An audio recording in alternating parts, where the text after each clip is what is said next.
lot of activities this week, and just wanted to fill you in on some of them. In addition to this talk at the Ace Hotel on Friday at 8:30, there's going to be a performance called Benefit Show, and there's a shuttle bus that's going to be running between campus and the Ace Hotel for any students who want to get on that.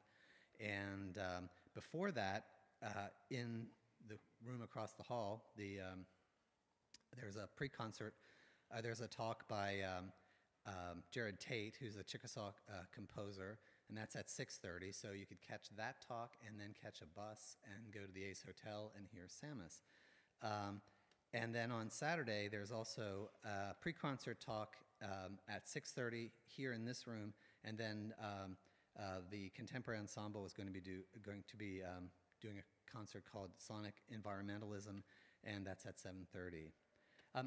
Before we start again, I want to thank the co-presenters for this. So Proceed, Arts Greenhouse, the Entertainment Technology Center, the Department of Modern Languages, and VIA all contributed to getting Samus here. And now I'd like to introduce Heather Kelly, who's a professor in the Entertainment Technology Center, and she's going to introduce Samus.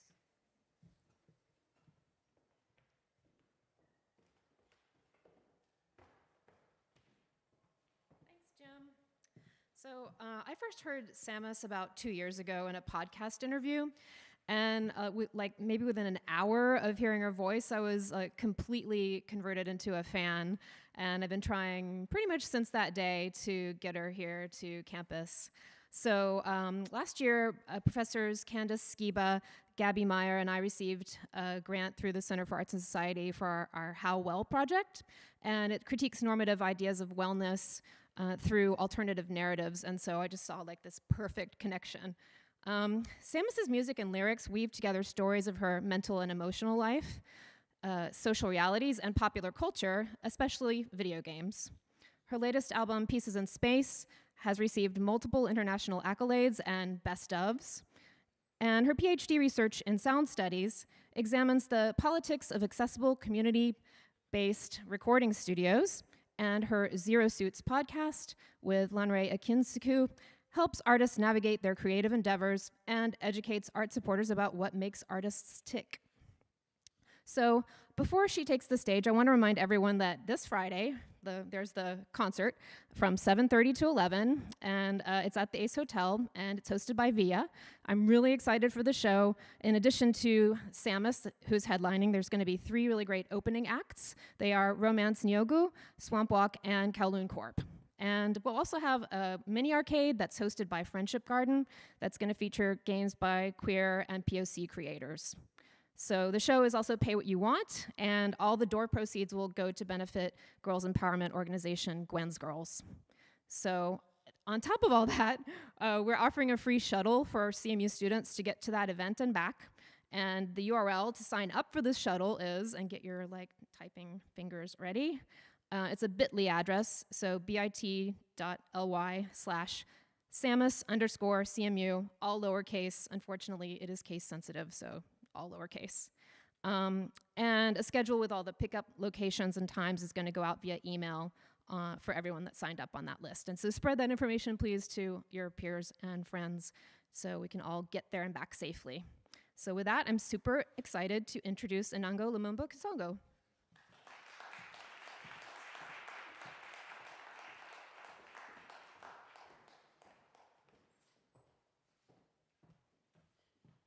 Hi, everyone. Hi. Okay.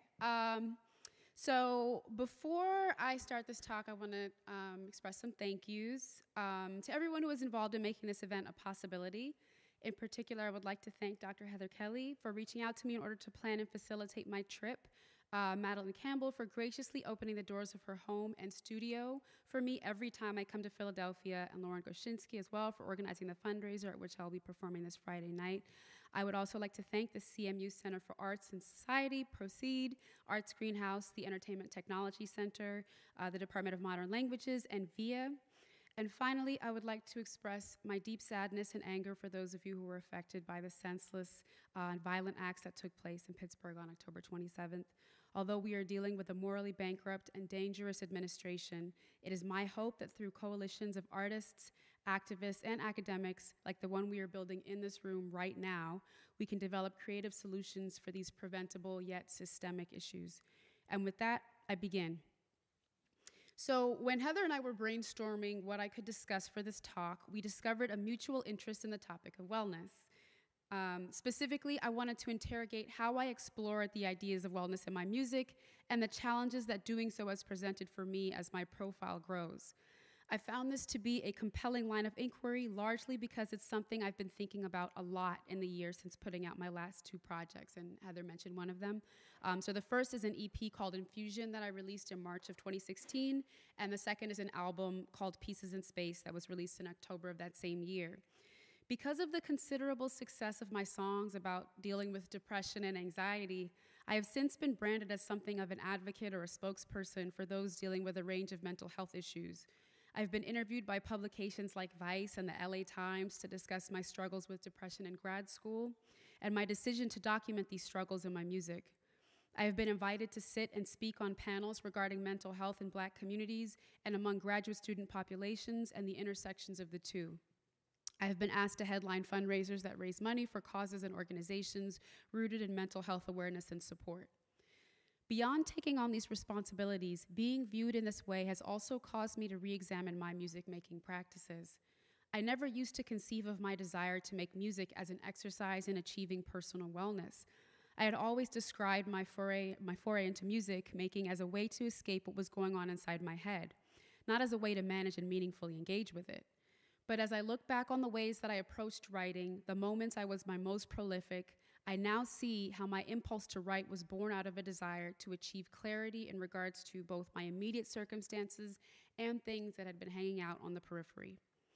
I was a 3rd and 4th grade math and science teacher at the time that I first started rapping in 2009. I was fresh out of college. I was making beats on my laptop, which had been a fun exercise that I had been doing since high school and which allowed me to kind of decompress and zone out. I began making rap songs about how cool it is to be a nerd in order to entice my students to take pride in studying for my class. And although I never showed those songs to my students for fear that they would call me corny or worse, that's really was my thinking. It opened the doorway for me to keep sharing my story with other adults. I found joy in expressing myself about a variety of topics, saying things I had never said out loud. I began rapping about everything from racism and colorism to my love of cartoons and video games. My moniker, in fact, comes from a classic Nintendo game called Metroid, in which the protagonist, Samus, spelled with one M, who is covered from head to toe in cybernetic armor, is revealed to be a woman at the end of the game. I found her to be a powerful icon for the rejection of stupid gender norms about what women can and can't do, issues of what power looks like. I was just so enamored by her. And I remember in particular that I was making beats and I would show my beats to friends and other folks, and a lot of the kind of dude bros or men that I would run into in kind of show environments would ask me who made my beats for me. That was like the first kind of question. Oh, your beats are good. Who makes them for you? And when I responded that it was me, I found that I would still get pushback, or folks would kind of inquire or try to like test my skill set.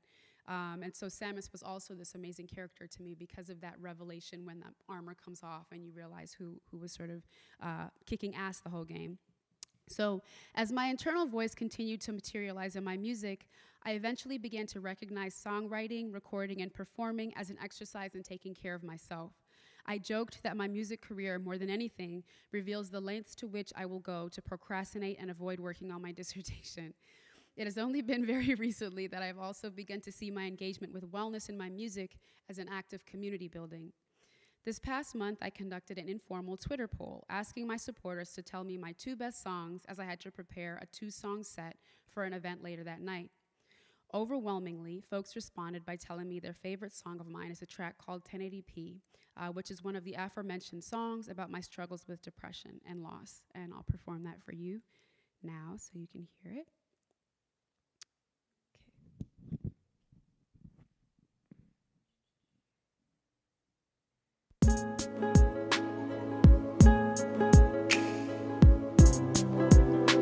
check. Can y'all hear me? Great. Yeah. Yeah. Yeah. Yeah. I'm kinda scared of the academy. I think that my parents are proud of me. I just wish I knew how to be comfortable here. I never feel like I'm allowed to breathe, rubbing shoulders with these old nerds, rocking sweater vests in their office hours, eating hors d'oeuvres while I soul search, trying to make some sense of the ivory tower, feeling sober. Am I just a coward or a poser? I don't really doubt it, or a soldier. Books and holsters, but the setting sucks. I can't fight the power cause they write books. Nobody reads for these white folks that they trying to please. Recycle all the right quotes, trying to cite blokes, ain't my cup of tea. Eating Chex Mix, feeling helpless. I really miss my fucking ex. It's such a mind fuck, cause we never talk, yet we still share a fucking Netflix. And every day I apologize to the poor kid that we never had. The emotion of the whole thing make me so sick. It's fucking sad. What you don't get is how focused that I had to be cause you couldn't provide. Mad at me cause I'm losing my mind. Had to leave at a terrible time. Prednisone, I could barely breathe. Now the pressure gone, I barely sleep. I ring the phone but you don't respond. Had to put myself in some therapy. Now my therapist, she take care of me. Yeah. Like Sierra Mist, things are clear to see. Now I'm seeing my world in 1080p, baby. Yeah. Now I'm seeing my world in 1080p. Now on the album version of this track, as some of you may have heard, there's no chorus. It's just a voicemail that my mother left for me on my phone that I still have on there, and I used to listen to it every time I couldn't get up off the couch, take a shower, get something to eat, and treat myself like a human being. So here's verse 2, it's a cappella.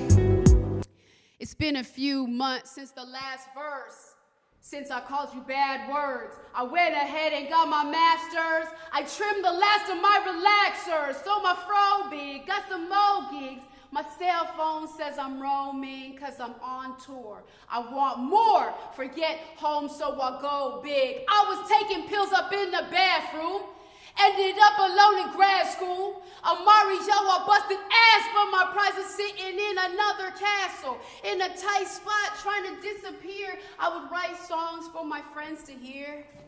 I'm trying to keep my lights on, I'm a Nikon, now it's crystal clear. Opportunity is at my doorstep, so I'm moving back up on the horse like it's the first time I ever wore specs. I do my thing like life's a Rorschach.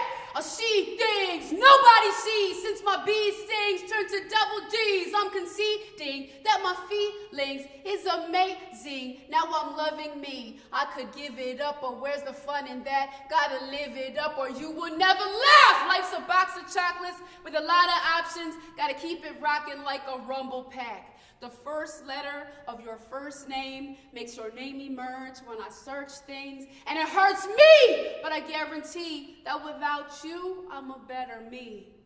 And now I see the past with some clarity. Thank God I took my ass to some therapy. Now I'm seeing my world in 1080p, baby. Now I'm seeing my world in 1080p. Thanks, y'all.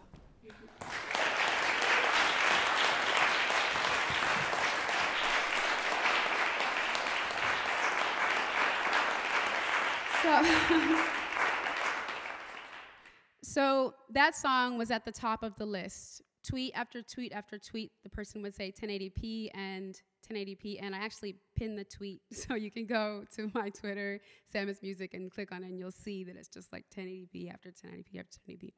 And one of the other songs that folks frequently kind of cite in asking me or telling me that they think, one of the other songs that people talk about as being one of the top songs in my catalog is a song called Qualified, which is a track about imposter syndrome and the way that it kind of controls my life, and I want to perform that for you as well. But before I do that, just by a show of hands, how many of you all know what imposter syndrome sort of is?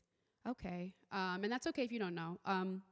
So for me, this is something that I first encountered or learned about when I was on tour with this duo, this sibling duo called the Double Clicks. They're amazing. You should check them out. They're based out of Portland. And they have a track about imposter syndrome. And so as we were on tour, they kept talking about this reality of you questioning and doubting the things that are kind of going right in your life. And I realized, like, wow, this is kind of the story of my life. You know, my music career, the trajectory is on the up and up. I'm feeling pretty good about some of the stuff that I'm working on. You know, I was starting off in a new relationship, and I kept feeling like I'm gonna be discovered as being a fraud. I'm not actually that cool. I'm not actually that funny. I'm not actually that gifted. I'm not actually all of these things. And so I made this track called Qualified as sort of a riff on my friend Open Mike Eagle, who's another rapper. He made a track called Qualifiers. And so I wanted to play on that and also speak about my specific sort of anxiety with imposter syndrome. So I'll perform that as well. Am I qualified, qualified? Am I qualified, qualified? Am I qualified?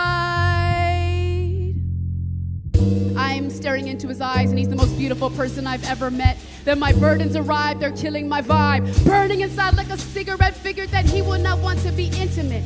I tell him sometimes I'm not into men. He says that's okay, you're wonderful like a bouquet. And then we climb into bed, we hug and we kiss a lot, and it hits the spot. I tell him I love him, he tell me he love me. I tell him to get in my tummy, I'm yelling I'm coming. But it's more than the sex. He claims that I'm great, that I'm really amazing. But a couple more days in, I don't know, but he still say the same thing. Am I qualified, qualified? Am I qualified, qualified? Hell if I know. But I'm terrified you will uncover my show. And I'll run inside and I wanna hide. Wonder what did I do? Am I qualified, qualified? Fuck! Am I qualified, qualified? Hell if I know. But I'm terrified you will uncover my soul. And I'll run inside and I wanna hide. Wonder what did I do? Am I qualified? Check my qualifiers like I'm open mic, but I'm hella tired. In terms of my music, things seem to be going okay, but I'm not really sure. Like, what if I lose it? How will I know what I'm making is not some manure? I lock myself in, peeking under the doors. Yes, I will admit that it's tough to endure. The feeling I might hit a ceiling, revealing that it won't be long till the cracks start appearing. I'm filling the holes like the backs of an earring. Too slowly it grows and the gaps is apparent. My fans will stage a big coup d'etat. They're chanting, they're yelling, oh, you a flop. Then they chew me out like I'm food for thought. I'm just waiting for the other shoe to drop. Am I qualified, qualified? Am I qualified, qualified? Hell if I know. But I'm terrified you will uncover my soul. And I'll run inside and I wanna hide. Wonder what did I do? Am I qualified, qualified? Fuck! Am I qualified, qualified? Hell if I know. But I'm terrified you will uncover my soul. And I'll run inside and I wanna hide. Wonder what did I do? What did I do? What did I do? What did I do? Fuck! What did I do? Thanks, y'all.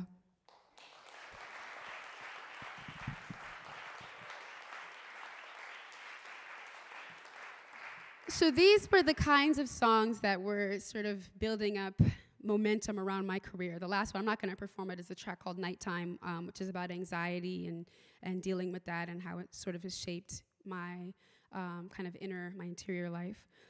So since releasing Pieces in Space, which houses all these songs, I've received countless emails and notes, as well as in-person testimonies about how my words have helped my listeners, particularly women of color in the academy, to take action in regards to managing their trauma and their issues. Whether that has meant seeking therapy, inquiring about and taking medication, quitting a job, or getting out of bed that day and taking a walk. A few people have even told me that, in particular, 1080p has saved their lives.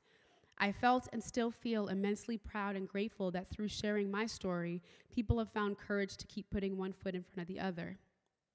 In some ways, understanding the power of my words has been scary. It means coming to terms with the fact that I have less and less control over how my words may be interpreted. I often tell the following story that I first documented in an article I wrote for the Black feminist publication For Harriet in 2014, in which I discussed my anxiety about the N-word and how it was sort of being utilized in all of these like mostly white spaces where I was rapping. So, quote, recently I have become quite obsessive as it relates to checking the meaning of my words. Somewhat paranoid response to the growing social media presence around my music career. While I am overjoyed about expanding my network of supporters, every new Facebook like, Twitter follower, and Bandcamp purchase also serves as a reminder that I have less agency over the interpretation and use of the words I have written and recorded. In turn, this realization has forced me to think more deeply about what it is I've actually been saying, particularly in the context of nerdcore rap music, a hip-hop subgenre to which my work has been closely tied and which I have resisted as much as I possibly can, and one in which the majority of both its fans and most of its well-known MCs are white men. Although there are some notable exceptions, it's safe to say that any explicit dealings with race around topics as charged as the politics of the N-word have never really been addressed. I often wonder how my words are understood in this scene as they are so intimately connected to my blackness. I've also begun thinking about the frequency with which I've seen audience members mouthing my words during performances. The first time I witnessed this phenomenon, I was caught so wholly off guard that I temporarily forgot my words. These days, however, my excitement is usually tempered by my recollection of a video clip I'd seen circulating in April of that year, in which a Coachella concert camera flashes to a white audience member while he emphatically sings "nigga" along with The Weeknd and presumably most of the audience during Drake's set. I now wonder whether that's happened at any of my shows, end quote. I named my last album Pieces in Space, both as a nod to one of the last written lines that appears on screen in the video game Metroid, and to also speak to my growing anxiety that the words I write cease to be fully mine once they travel out of my brain and into the universe. Beyond the interpretations of my words, I'm also stressed about what might be overlooked or lost in these songs about incredibly complicated issues. I think quite a bit about how a song like 1080p has been used to shape listeners' relationships to themselves and to others. Many people have told me with great and justifiable anger about the people in their lives who have discouraged them from seeking help through therapy or medication, and how the messages of 1080p have helped them to ignore those folks and save themselves. I cringe internally sometimes thinking about how not so long ago I was one of those people to a former partner, begging him not to get on medication after hearing stories of how it had adversely affected others, until through tears he pleaded with me to understand what was happening in his head, until I was also struck by the seemingly immovable weight of depression in my own life. I think about my experience with my parents, their reticence about my insistence that I needed to get help for my issues through therapy, and their anxiety about the potential, quote, stain this kind of thing might leave on my school record. Their unbending belief in the importance of privacy on personal matters, and the ways that my desire to uphold this belief pushed me towards my first of many nervous breakdowns. I also think about the ways that medical institutions have systematically failed Black and brown people. I think about the bioethics course for which I served as a teaching assistant and the class I taught on science and feminism this past summer. The disturbed looks on the faces of my students, particularly those of color, when we discussed Angela Davis's intersectional feminist analysis that details the history of the coerced sterilization of poor, Black, and/or mentally ill citizens pursued by the Department of Health, Education, and Welfare throughout the 20th century. The furrows in their brows when we discussed the disturbing legacy of James Marion Sims, the so-called father of modern gynecology, who ruthlessly experimented on enslaved women and children, operating under the premise that Black people feel less pain, an idea, by the way, that continues to shape medical practice to this day. In fact, a 2016 study conducted at the University of Virginia and published in the journal Proceedings of the National Academy of Sciences found that 20% of the 222 white medical students surveyed believe that Black patients' nerve endings are less sensitive than those in white patients. These perspectives, in turn, have been linked to disparities in the prescription and use of pain medication for Black patients. I think about the Tuskegee syphilis study, in which treatment for syphilis was withheld from roughly 400 Black men over a 40-year period to study its effects on Blacks. Although initially government doctors were sent to areas like Macon County in 1930 to diagnose and treat as many as 10,000 people for syphilis, the Public Health Service had underestimated the cost of the program, and the initiative was soon abandoned, with only 1,300 residents having received treatment. Anxious to salvage some scientific results and curious to see whether syphilis operated differently in Blacks than whites, in 1932, scientists were instructed by the Public Health Service to continue recruiting and observing poor Blacks with syphilis in Tuskegee, disingenuously disingenuously marketing themselves as providers of treatment in exchange for Black participation in the study. The scientists made no attempts to educate any of the participants that they argued, quote, suffered from a specific definable disease that was contagious and transmitted through sexual intercourse. It was only in October of 1972, after the efforts of venereal disease interviewer Peter Buxton, that the study was finally ended, culminating in a $10 million settlement from the government to those affected by the experiment and an apology from President Bill Clinton. I think about the fact that Black women, even those from affluent neighborhoods, even global superstars like Serena Williams, are 3 to 4 times more likely than white women to die from pregnancy-related complications because doctors simply won't believe them. The ways that my own chronic respiratory issues have been minimized or dismissed in doctors' offices. How furious and stunned I was when another woman of color, South Asian eye doctor I visited last month for a routine checkup, nonchalantly remarked to me that Africa is not worth visiting after I had shared that my name is from the Congo. From surgical experimentation to forced sterilization to these everyday interactions in medical spaces, the US healthcare system has maintained a long history of differential treatment and outright abuse towards Black women. So yes, while I think it is wrong for people to advise their loved ones away from obtaining life-saving medical treatment, I have also come to be more empathetic towards those from a certain generation who maintain a healthy distrust of any and all medical authorities. I've begun to wonder how my songs might look different if I had thought about incorporating this latter set of ideas into my work. Would people have felt the messages in 1080p as strongly if I had tempered my belief in the power of therapy with the sobering reality that women of color often receive differential treatment? Would such a revelation risk pushing some people away from getting the help that they desperately need? My work as an academic has taught me that it is best to offer these kinds of broad, sort of holistic perspectives, but my experience with depression and knowing how hard it is to seek help in the first place has made me think twice. I began to wonder whether I should continue to share messages about the importance of vulnerability when I know that the consequences of being open, of trusting, are vastly different depending on who we are. So, all of these questions about wellness, my responsibilities as an artist, and the legacy of racist medical practice in the US were swirling around in my head when I sat down to write my talk. And I have to say, it does sound like a pretty interesting talk, no? Well, it's not the one I'm going to give, not really anyway. What I have since come to realize is that this meditation on the way I talk and think about wellness in my work is part of a struggle I've been navigating in regards to complexity more generally. How to discuss the fullness of an issue while still remaining personal and thoughtful in my writing. Another song of mine, Mighty Morphing, which I will perform for you in a moment, and the song for which this talk was named, was conceived as a meditation on the way that this complexity is routinely stripped from popular narratives around Blackness. Specifically, it was made in response to people telling me and my friends that our Blackness was strange. Another rapper, a friend of mine who I already mentioned, Mike Eagle, had recounted how he was told that his rap music was inauthentic because it was not gangster rap by a white music critic, no less.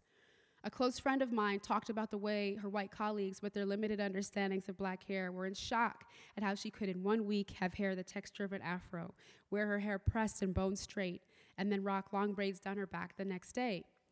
I recounted the ways I was told by white classmates that I wasn't, quote, like other Black kids because of what I enjoyed doing, and not knowing what that meant. It was always meant to be a compliment, and it always left me feeling angry and misunderstood. And I'll perform that song now. It's called Mighty Morphing. And there's some crowd participation, so hopefully you won't leave me hanging. Check, check, check. Can you hear me? Okay. Hey! As a little kid, wasn't really rap tight. Yeah, they always said I was trying to act white, even though I'm Black like night without a flashlight. Guess they'd rather have me dragging on a crack pipe. Don't enunciate, or you're an Oreo. Drink Cavassier, do a little choreo. Better not be corny though, better start the party like you Mario. Yeah, entertain me like the Maury Show. Don't get me wrong, I swear I really love to dance. And when I'm home, I get jiggy in my underpants. Yes, I pretend I'm popping rubber bands. I will clap my booty like I got a pair of other hands.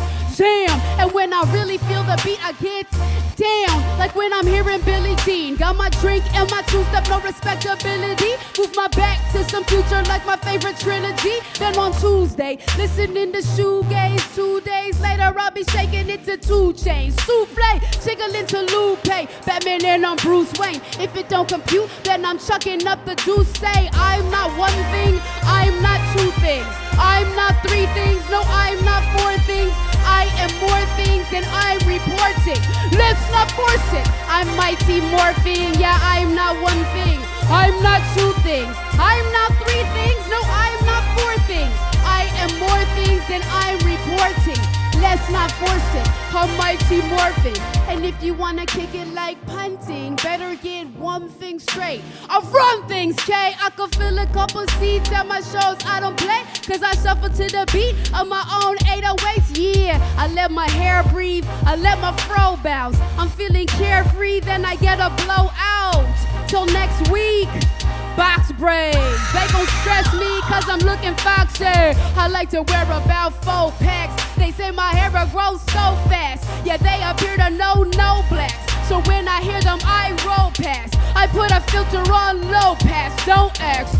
Yeah, I'm a higher order organism. I enjoy E40, but I also fuck with Joy Division. I desire a shorty, I can talk into a poor decision. I love a conversation all about the 4th dimension. A Wrinkle in Time was my favorite book. I remember age 9 was insatiable. Yeah, at the table nook, other kids would saying, look. And I knew that when I grew up, I would say the hook. I'm not 1 thing, I'm not 2 things. I'm not 3 things, no, I'm not 4 things. I am more things than I'm reporting.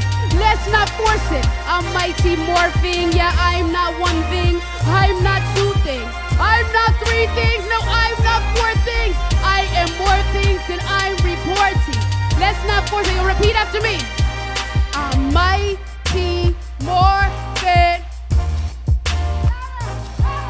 I'm mighty morphin. I'm mighty morphin. I'm so mighty morphin. And you are, every single person in this room is a complex human being.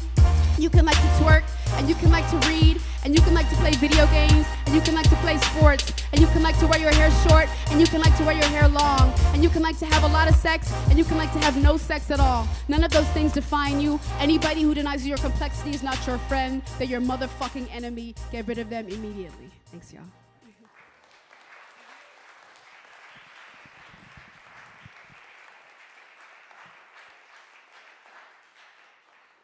So, based largely on the responses I have received to this song, I can also see that these questions about navigating complexity are important ones for our moment. How do we engage with endlessly complicated ideas and problems beyond pointed tweets and hot takes and buzzwords? And although I have tried my absolute hardest to keep my musical life and my academic life separate, I have also realized that these are questions at the heart of my dissertation research about what I term community studios, which I will explain in a moment. So just a little backstory. When I initially began visiting Unity Studio, which is a small recording space in Ithaca, New York, I'd envisioned using that site as a space to explore issues of gender, tacit knowledge, and music production. Through a fellow artist, I learned about the space, a grant-funded studio that was erected in 2006 in a room on the 2nd floor of a community center in Ithaca's historically Black South Side neighborhood. As I began making weekly visits to the studio, I became less concerned with examining the space to think specifically about gender and beat-making practices, and grew more fascinated by the general phenomenon of operating a multivalent community space. I have since developed my initial observations into the topic of my dissertation, a multi-sided ethnographic research project about the politics of community studios, fixed and mobile sites that exist to provide either kind of underserved or new recording artists with access to free and low-cost professional music recording equipment, services, and education.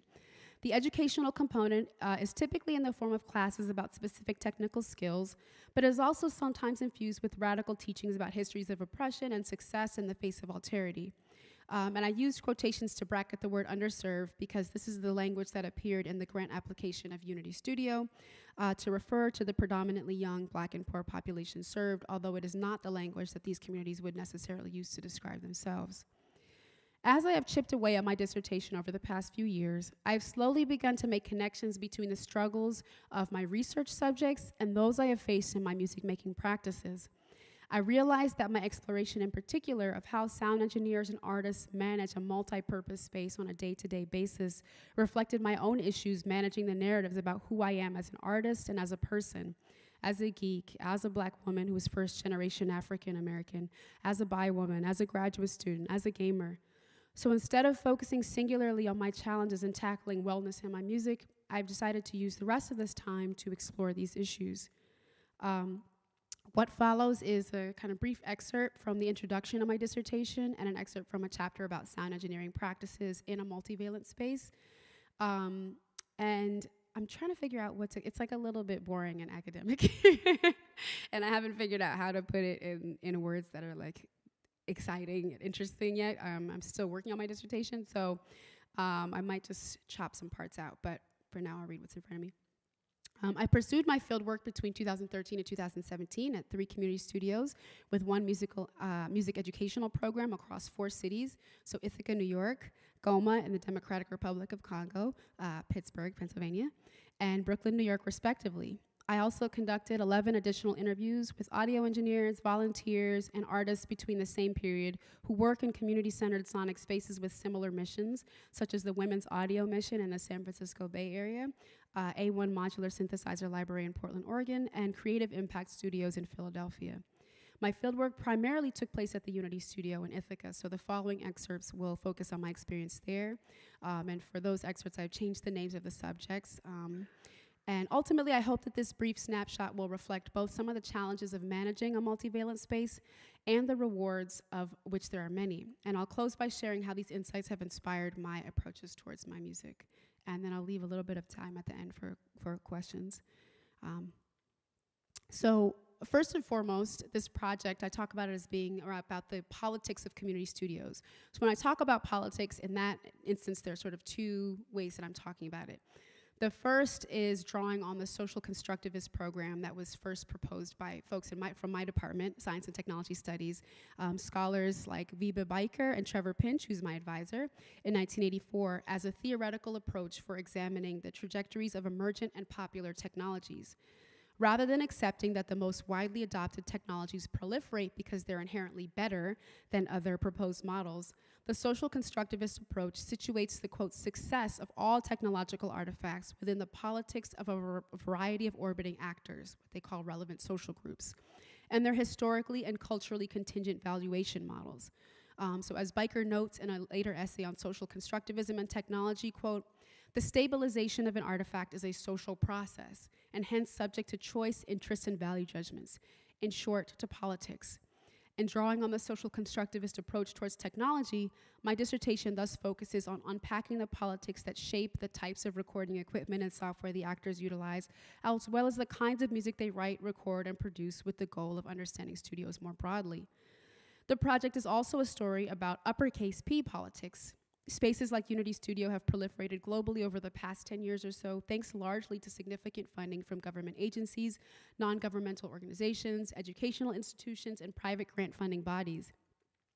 While many community studios are independently run, a significant amount are also operating as nonprofits. And for these latter studios, the granting agencies can thus wield quite a bit of power, not only in terms of shaping the kinds of equipment used in the studio, but also presumably what counts as acceptable artistic practice. The first time I went to Unity Studio, I saw a sign taped to the door advising studio goers to, quote, use clean language in their lyrics or risk being kicked out. I was struck by how antithetical that directive seemed to the ethos of a space as far as personal and artistic exploration.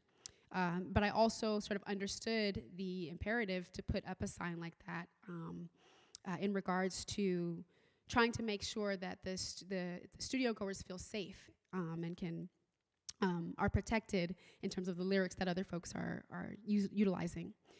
And although the warning seemed innocuous enough at the time, it represents a systemic challenge that my research uncovered about managing a community studio. as Christina Dunbar Hester has shown in her work on activist use of government-issued radio licenses as a vehicle for civic and political engagement. It can be difficult to reshape the technological apparatuses as forms of resistance against the same powers that oversee them. In the immortal words of Audre Lorde, the master's tools will never dismantle the master's house. In the recording studio, these tools are part of a history of recording practices that has prioritized the expertise and contributions of white men, as studios morphed from engineering laboratories in the late 19th and early 20th centuries to assemblages of the corporate and computing cultures of the mid-20th century. Set against this backdrop and working with earmarked funds, it can be hard to imagine many community studios finding the latitude to create truly revolutionary spaces for the people they aim to prioritize, although I have seen this. So while the proliferation of community studios sites over the past decades is in many ways a cause for celebration, it may also be an indication of how much those in power can leverage the recording studio as a critical site for the production and reproduction of our assumptions about what counts as appropriate, good, or real in music and people. As recently as 2015, news publications revealed that the US government organization, USAID, had funneled thousands of dollars to Cuban hip-hop artists between 2009 and 2011 in the hopes of sparking youth-led demonstrations against the Cuban government of President Raul Castro.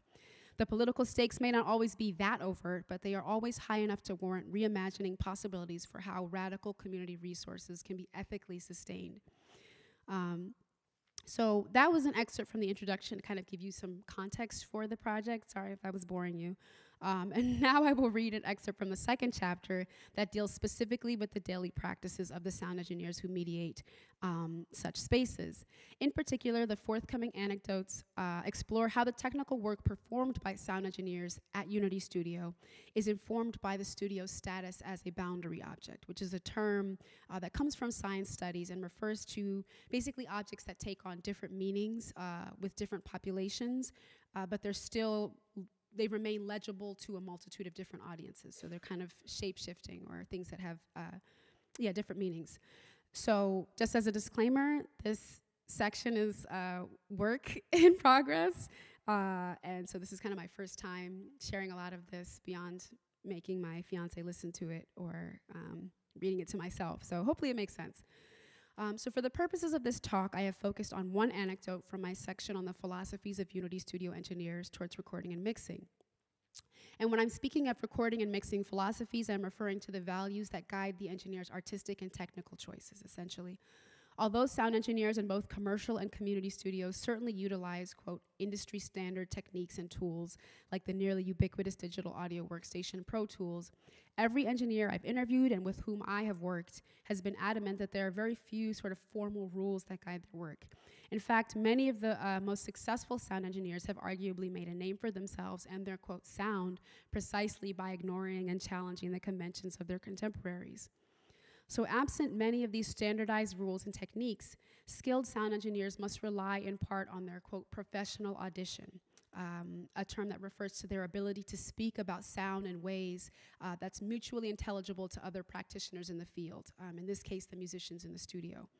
This in turn is informed by their technical training and aesthetic preferences. Of course, because studios do not exist in a bubble, these values are also informed by the local and global context in which the studios exist. Every decision on the part of the engineer must therefore be largely understood in terms of the social dynamics and broader cultural histories that shape the lives and listening experiences of the engineers, producers, and artists who work in the space. Because community studio programs are framed as interventions for a number of social ills that stem from wealth and educational inequalities, several key dimensions of difference like race, class, and gender loom large in the approaches of the sound engineers in charge. In terms of their production and recording values, this has meant that the community studio engineers I observed were frequently forced to make technical decisions that could place their aesthetic ideals and their social ideals at odds. Take, for example, an early intervention that was made at Unity Studio to account for the noise level of people in the background during recording sessions. Particularly on open studio days, it could be challenging for prospective recording artists to find a quiet moment or space to record. Depending on the time of week and day in which you enter the studio, it could be in use by just 1 or 2 people, or it could be occupied by 10 to 15 community members, varying in ages and volumes.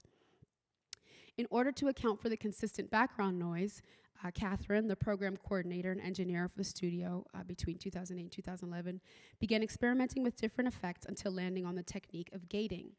Quote, "The studio would be pretty loud sometimes. It could get really hard to focus and hear what you were working on, but I didn't want to shut people up. We didn't want to shut anybody up. So one of the things we learned early on in Pro Tools, because they're all doing vocal stuff, was how to put a gate on so you could sort of cut out some of the room noise. A noise gate is an electronic device or a software effect that's found in a digital audio workstation like Pro Tools that reduces the volume of audio signals that fall below a certain threshold. The threshold level of the gate is typically set just above the volume of sort of background noises or sounds like humming and hissing that might be caused by like distortion. And so the gate opens when the volume of the signal rises above the threshold level and closes for the noises that fall below that point. So basically kind of like skimming the excess noise off the top. What this also means is that in the process of limiting excess noises, other intended vocal sounds might wind up on the chopping block, as is sometimes the case with the pronunciation of sibilants like s or sh, and certain plosive sounds like p or t. Even with the possible loss in intelligibility for the artists, for Catherine, it was much more important to preserve the safe space that Unity had come to be for so many community members. Rather than silence those community members who were in the room at the time, she therefore used the software to maneuver around the potential limitations of the work environment. For Eric, who's another engineer that I spoke with, who worked at Unity, this kind of concession regarding the clarity of the vocal takes was unthinkable. Although he did not critique Catherine's approach specifically, he stressed that the studio should be silent at all times when artists were recording, regardless of how many people were in the room. Whenever somebody entered the recording booth, he either kindly shushed the others in the room or let the recording artist do the honors. After being part of enough recording sessions, frequent attendees knew to be quiet whenever an artist entered the booth for recording.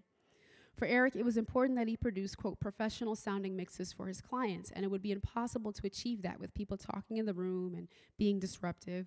When I pressed him on what he meant by professional, he responded, quote, clean mixes, something that you might hear on the radio, just something that doesn't sound like it was recorded in somebody's bedroom.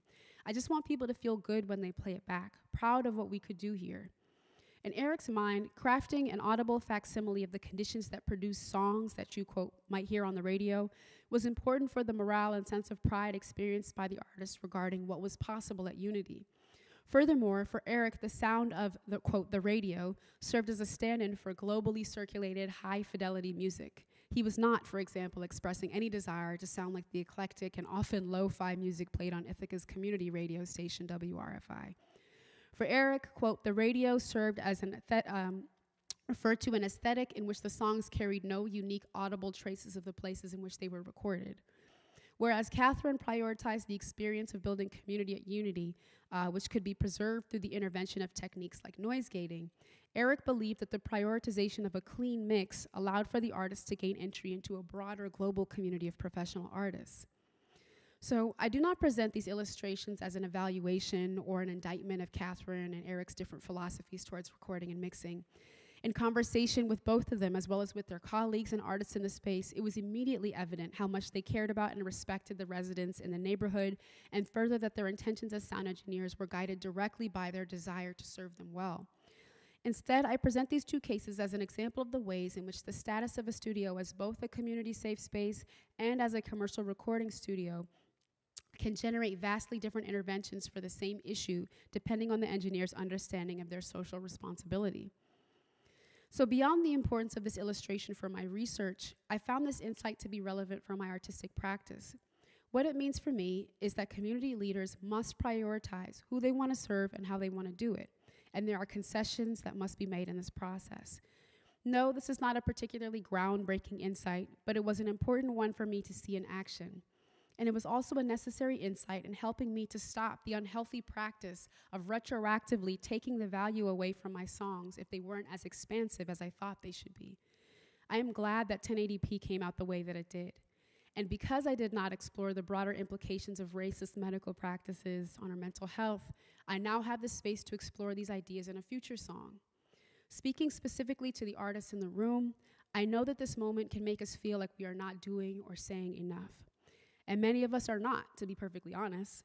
But for those of us who use our platforms and our power and our words to do good, We cannot lose sight of the importance of these small units of measurement. The songs, the illustrations, the short stories, the recording sessions.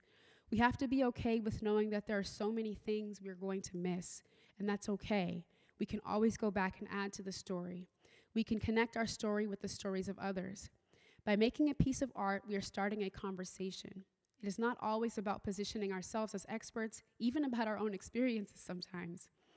I am reminded of the wise words of Pittsburgh's own Madeline Campbell, owner of Accessible Recording Studio, whom I've interviewed quite a bit for my research. Quote, "One thing that I realized after leaving a bigger studio is that there's this inherent hierarchy of artist to engineer, and there's this expectation that because I'm the engineer, I have all the answers to your questions. I know everything. I'm skilled in every aspect of every part of audio. That expectation is really stressful and scary and so unrealistic because no one knows everything. You know, the engineers who have been doing this for 40 years, if they say they don't learn something new in every session, I wouldn't believe them. I try to encourage folks to let people know that I'm not seeing myself as a teacher, but really just a facilitator for us to have a conversation, and that I'm learning in every session too," end quote. Taking on this perspective has allowed me to be more generous with myself and with others. It has meant recognizing that there are no perfect or complete understandings of the world around us, and there never will be. And that achieving absolute resolution between the people who inhabit this planet should not be the aim of great artists and thinkers. Returning to my time spent teaching bioethics, instead I think about my art in terms of doing the most good and minimizing the most harm. If you take anything from this talk, I hope it's that there are multiple ways to approach an issue. And yes, every approach you take will inevitably leave some other options and perspectives unexplored. As long as you are mindful and at times, of the politics that inform and surround your aesthetic and technical decisions, of the histories and legacies that are enmeshed in these choices, go forth and create, broadcast your story loud, even if you feel unqualified. Who knows, you may end up saving some lives. Thank you.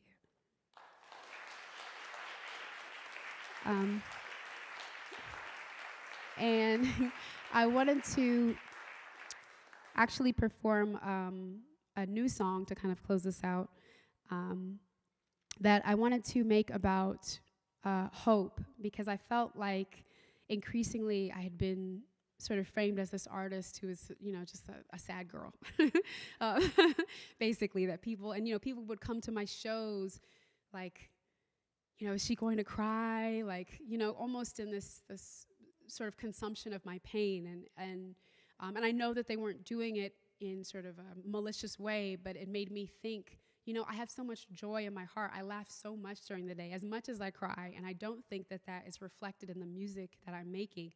So for my next project, I'm really trying to meditate on how I can express the joy in my life without it being corny, which is like my worst fear in life, apparently. So this song is called Two Hands, and I'm gonna stay here because I have to read off my phone since I don't have it memorized.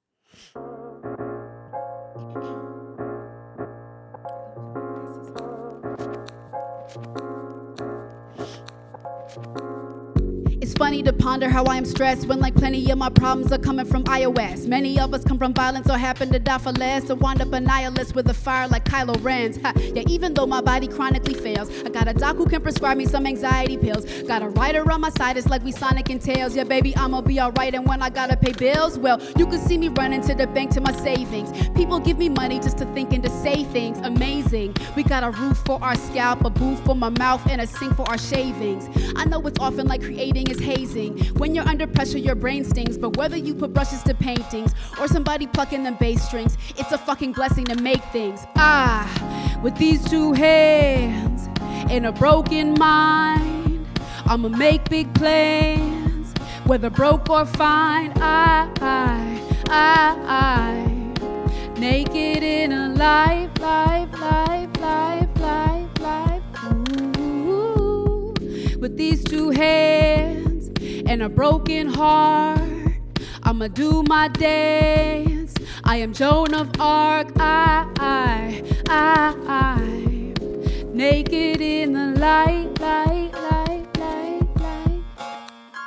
Oh, Grateful I can spar with anyone on any BPMs. I could spit a bar like the legend of Prometheus, descending from Olympus, doper than Olympics. I deliver fire that be living in the plebeians, but it ain't always easy making heat on a beat pad. I just keep believing, I can't be mad. I ain't checking in the past, fuck a screen grab. Looking to the future, yeah, my focus 2020 like a C-Lab. Gotta keep tabs on my own perspective, cause I'm a relapse if I don't protect it. Everybody online, everybody doing fine behind the keypads, we are so neglected. Put up in this place just to write dope lines. Runs deeper in my veins than my vital signs. When my ride or dies, give me waves, they be fanning the flames of this little light of mine, and I'ma let it shine, shine, shine, shine. Forever, ever, ever, till I die. Oh, with these two hands and a broken mind, I'ma make big plans, whether broke or fine.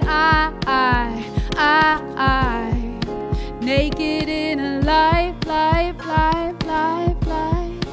Ooh, with these two hands and a broken heart, I'ma do my dance. I am Joan of Arc. I naked in a life. Naked in the light.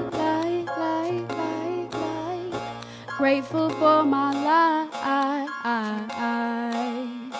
Naked and alive. Thanks, y'all. Okay. So, I guess now we can do questions. I was so nervous about this talk that I set up chairs in case I just decided to scrap everything and have my fiance just ask me questions. So yeah, if you want to ask any questions, there's a, well, it's fine. You can just, I don't think we need a microphone. We don't need a microphone. So yeah, if you have questions, I guess you can ask them.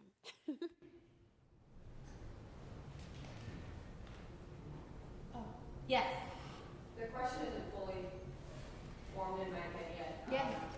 But I was wondering, as an artist, how much you think it's your responsibility, because you're talking about your words not being used the way you had intended them to be. Mm-hmm. And I was wondering, as an artist, how much of it is your responsibility to format yourself to your audience, and how much you're maybe potentially expecting your audience to meet you halfway. As an artist, it's like a question that you have to deal with. Yeah. And I was wondering what your perspective was on that.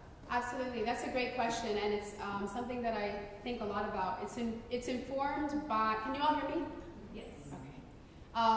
For me, it's informed by a lot of different things. So I think there's the backdrop of being a Black woman who ends up performing in predominantly white spaces, and in that regard, I kind of want to resist explaining too much, because it feels like a concession.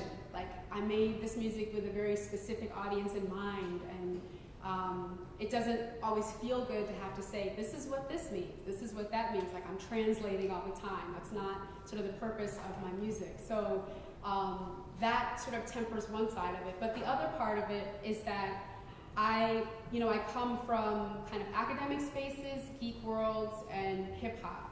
And I think all three of those arenas really prioritize expertise in particular ways, in ways that I hate.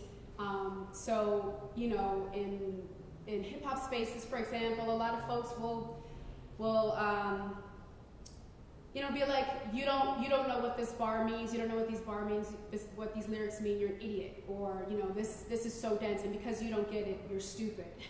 And I have friends who sort of have intentionally obscure kind of references and lyrics, so it becomes this not exclusive club, but it's just this group of folks who have this relationship to this thing that other folks don't. And I don't make my music in a bubble. I want for people to wrestle with it and think about the things that I'm talking about. So, in that regard, I feel like people are going to interpret what you do regardless. And so I know that I want to be the first line of defense. And so I go into these spaces explaining some things, not everything. And, I've had so many shows, I've been blessed to have so many shows, and I'm still figuring out that balance. Sometimes, I'm a very long-winded person, so I can go on and on and on. And other times, I won't really explain much, but it doesn't feel like there was a loss. Like, people will still be sort of vibing with me. So I'm trying to figure out at this time, still, what it looks like to kind of let folks come to where I'm at. I mean, the last thing I'll say is that I have a lot of friends, hip-hop artists, who hate the website Genius. I don't know if any of y'all know what Genius is. So it's basically like you can document your lyrics, you can annotate your lyrics, and say, like, this is what this set of bars has meant. Other people can provide commentaries, they can upvote, downvote, all of that stuff. And a lot of my friends think that it destroys the mystique of what they were talking about. And it again, is part of this, like, translation for an audience that the music wasn't supposed to necessarily speak exactly to. And I remember I had a song on Genius because my academic mind was like, let me, annotate this, give like the websites where they can find out exactly where I was talking about here. And someone rejected my own interpretation of my lyric. It was like the strangest thing in the universe. They're like, no, I don't think that's what she was actually trying to say to me. So, so maybe it's a futile attempt. I'm still learning, but that probably wasn't a very helpful answer, but I want you to know that I am thinking about it actively as I'm like making music and performing. Any other questions? Yeah. So when kind of using your anxieties, fears, and frustrations to generate art, what are the difficulties you find with it, and how are you able to use them and not get stuck in the negative headspace that they often bring? Yeah, that's a fabulous question as well. So again, I've talked about this struggle of being seen as like the sad girl. And I think as part of a bigger cultural kind of love that we have for artists who are in pain, the idea that they produce their best work when they're suffering. And I've heard this in regards to artists like Mary J. Blige, for example. Like, oh, now she has money, she's doing well, she's not putting out these like painful anthems about people doing her wrong. And it's not the same thing, right? And I think that that's really horrible. Like, we should want the artists that we love to be okay. But it's such a balance. So there are things that I have kept out of songs, things that I've actively sat down and said, is this something that I'm prepared to rehearse over and over again? A pain that I'm okay with revisiting over and over again. And if it's not, it's something that I leave out of the track. And I've edited, this version of 1080p is not the original version of 1080p. There's stuff in there that I think is so hard for me, even now, to kind of engage with, that I just can't kind of go there. And because it's a song that I perform regularly, I've made that decision. But I have another song called Song About Sex that deals with kind of the trauma of sexual encounter, and I never perform that song. So it's like I wrote it to be able to have the thing out there, but then I don't revisit it if I don't on the stage, if I don't feel like I am there yet, or if I would ever be there. So I think it's possible to release the thing and have it exist, and then kind of keep moving on with your life. And another thing that's helped me to not feel like I have to stay in that place is like writing through that process, like making a song about why it's hard to get out of writing about sad stuff. So I have a track called The Feels that's exactly about that, like this, that people come to the shows to see me cry or flip out or be upset on stage, and that sucks. And it sucks that I feel compelled to be at my worst when I sit down to write. So I've had to start redefining and reorganizing my writing processes, to not just feel like, oh, let me get out the pen and the pad, or let me get out the laptop now that I'm in distress, but like, oh, I had a really good day today. Let me write about it. Let me write about how awesome it was. That, like, someone gave me free cookies or something, and like talk about that with the same sort of like joy, exuberance, or expressiveness that I would the kind of deep, dark stuff. And it's a practice, just doing that over and over again. Thank you for that question. Could you talk a little bit about the patterns of your practice? Do beats come first, or lyrics, or certain times of day, work, or things like that? Yeah. So as far as the practice, I'm a producer first, so I start off with the beats. Generally, it's a little harder for me to have like a vocal pattern or like a set of bars in my head and then craft a beat around it. And I feel like beats kind of dictate how you rap. So after I've kind of constructed a beat, and I can show you a breakdown of like a sampled song and how I sort of think about what that should look like. So I'll do that first. So this is a track called Nothing to Lose by a Canadian band called Billy Talent that I heard on the radio one time when we were in Canada with my family like years ago. I loved them so much. And then years later, it was like, oh, I want to use that for something. So here's the song. Need more friends with wings. All the angels I now put concrete in my veins. I'd always walk home alone. So I became lifeless, just like my telephone.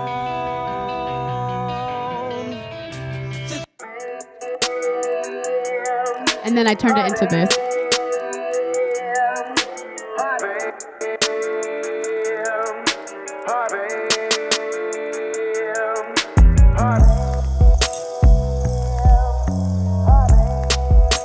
So like I'll become fixated by like one little tiny bit and just see what I can do with that to like build around it essentially.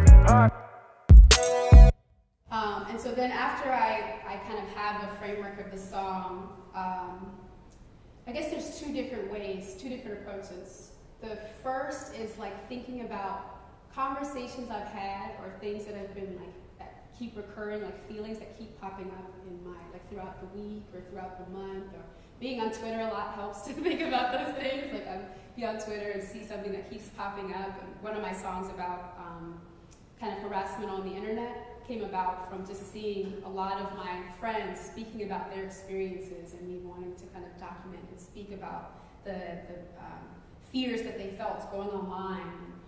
So that's part of it. The other, which is less frequent, is like a word will pop up and I'll just sort of play around with that word. Like what rhymes with weirdo, or you know, what rhymes with this?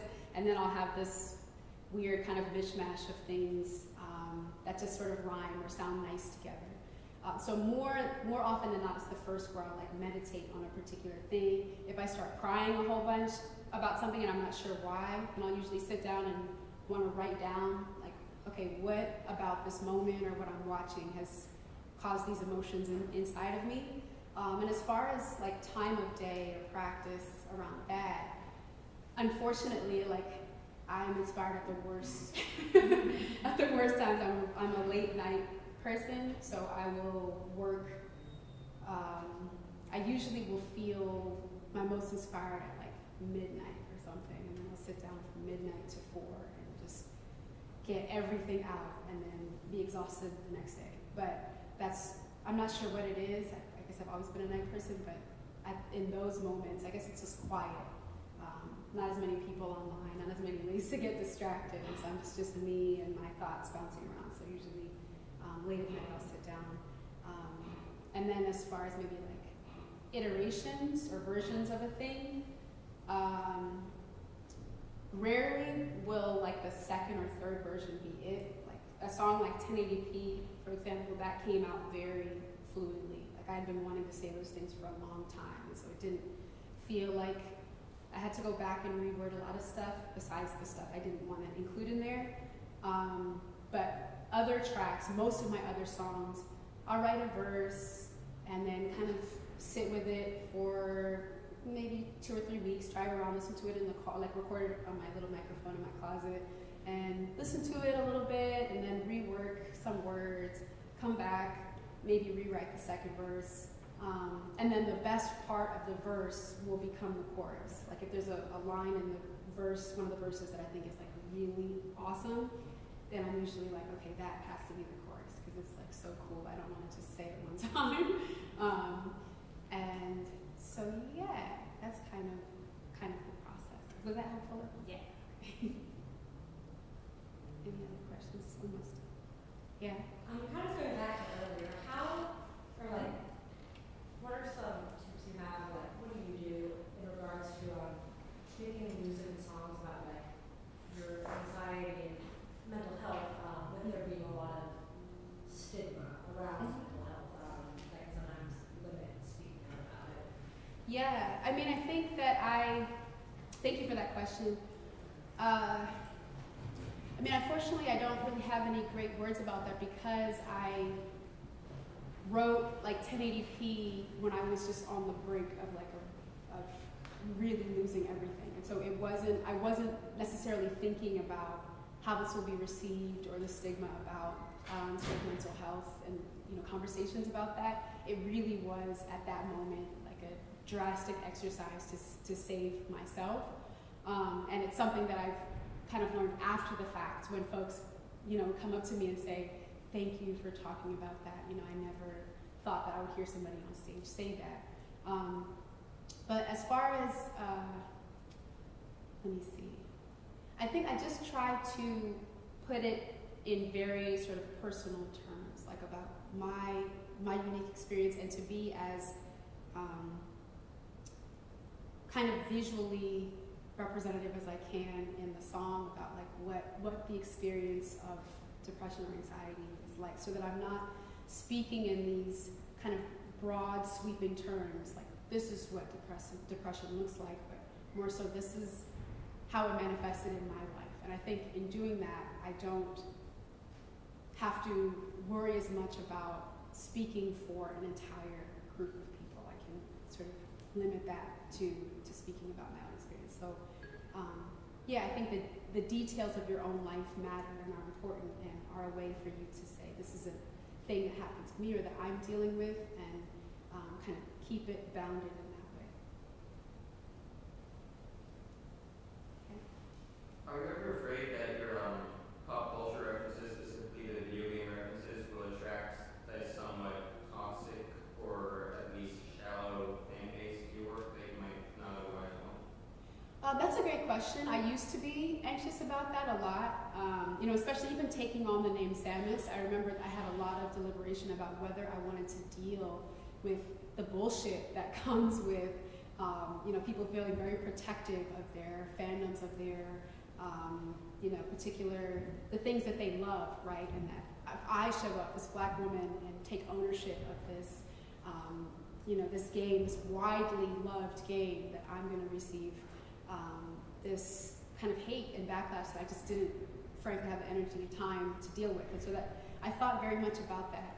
And you know, as far as the fans that come with this, my love of video games, I think at first I had almost put people in a box unfairly. I had thought that, like, you know, folks who come to my music just for the video games, they're not going to get the other stuff. But that makes no sense. You know, like, people who play games, also a lot of them love hip hop, are dealing with mental health issues in their lives, or, you know, have engaged with a lot of the other stuff that I talk about. So I think for me, fortunately, I haven't had this experience of people being really shallow with the music, and partially because the video game references are so deeply rooted in, like, the conversation I'm trying to have about stuff that's around it, that I don't think it's possible to just be like, she said Sonic, I love her music, you know, like, it's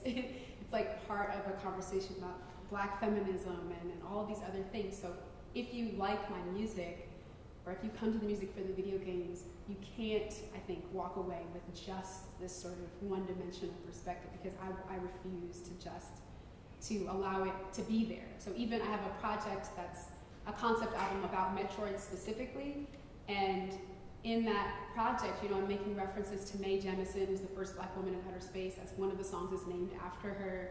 I talk about, like, Rosa Parks. All of these figures are in the verses about this bounty hunter in outer space. So it's like, I want it to be inescapable. I want my sort of, like, Black woman's perspective to be deeply layered in the music. So I think that's prevented pretty shallow understandings of the music. Thank you.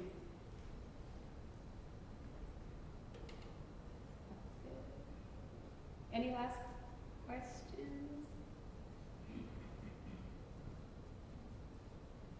Okay. All right. Thank you so much for this experience. This has been really great. I was really stressed out about.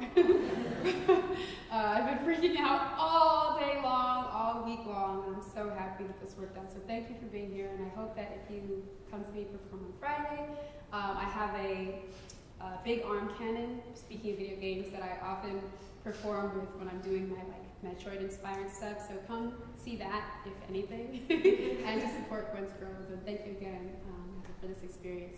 Bye.